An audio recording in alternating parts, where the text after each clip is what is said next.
Good afternoon, everyone. Today's story is called A Horse That's a Fish.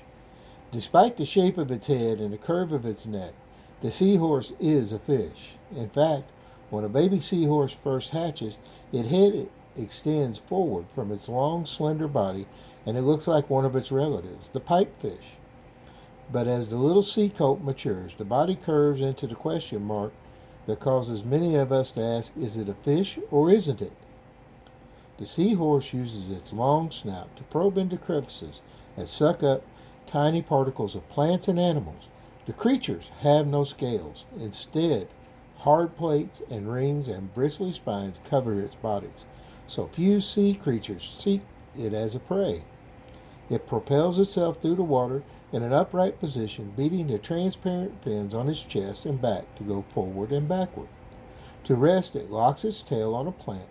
Sometimes two seahorses hook their tails together and play tug of war. At other times, a seahorse wraps its tail around a plant stalk and executes a series of somersaults and other acrobatics. But even the seahorse's talent as a gymnast doesn't surpass its skill at camouflage.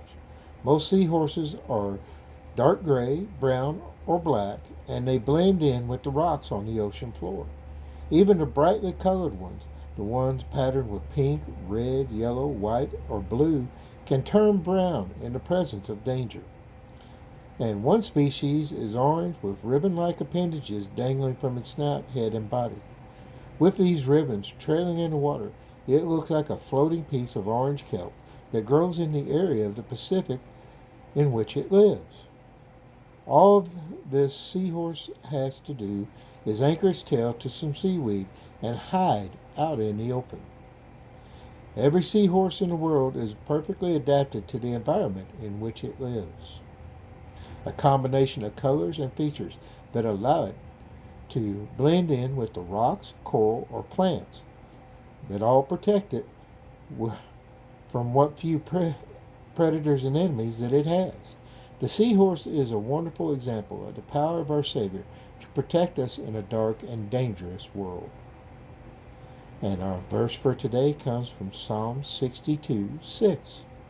He is my rock and my salvation. He is my defense. I shall not be moved. As you look at these fascinating creatures, you realize just how wonderful God has made this world that we live in. Even the smallest of these creatures does not escape his notice. So let us remember, we will not escape God's notice either. Y'all have a blessed day.